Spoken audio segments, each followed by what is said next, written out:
తాను సినిమా రంగంలో సంపాదించినది మళ్ళీ ఆ రంగానికే ఉపయోగించాలని భావించి సాగారు ఎల్వి ప్రసాద్.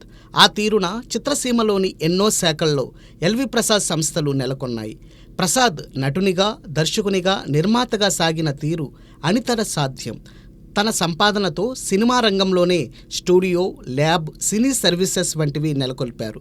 ఎన్నో సినిమాలు నిర్మించి దర్శకత్వం వహించారు.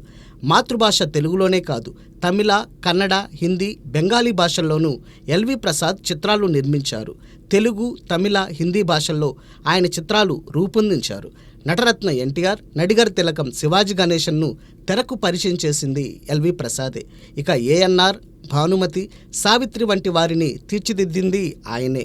ఆయన తెరకెక్కించిన చిత్రాలు నవతరాన్ని సైతం అలరిస్తూనే ఉండడం విశేషం. సినిమా అంటే దృశ్య మాధ్యమం. వాటిని చూడటానికి కళ్ళు బాగుండాలి. అందువల్ల ఆలోచించి మరీ హైదరాబాద్లో ఎల్వి ప్రసాద్ ఐ ఇన్స్టిట్యూట్ను ఏర్పాటు చేశారు ఎల్వి ప్రసాద్. ప్రస్తుతం దేశంలోని అత్యున్నత నేత్రాలయాల్లో ఒకటిగా ఎల్వి ప్రసాద్ ఐ ఇన్స్టిట్యూట్ వెలుగొందుతూ ఉంది. ఆయన వారసులు సైతం తండ్రి పేరు నిలుపుతూ చిత్రసీమలో సాగుతూ ఉన్నారు. సినిమా రంగానికి సంబంధించిన శాఖల్లోనే ప్రసాద్ వారసులు తమదైన బాణీ పలికిస్తున్నారు. భారతదేశంలో తొలి ఐమాక్స్ థియేటర్గా వెలసిన ప్రసాద్ ఐమాక్స్ను నిర్మించారు ఆయన తనయుడు రమేష్ ప్రసాద్. కాలానికి అనుగుణంగా టెక్నాలజీతో సాగుతున్నారు ప్రసాద్ వారసులు.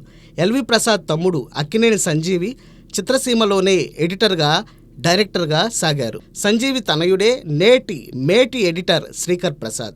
ఇక ఎల్వి ప్రసాద్ బావమరిది కేబి తిలక్ కూడా దర్శకునిగా తనదైన బాణీ పలికించారు. ఈనాటికి ఎందరో ఎల్వి ప్రసాద్ శిష్య ప్రశిష్యులు చిత్రసీమలో రాణిస్తూనే ఉండడం విశేషం.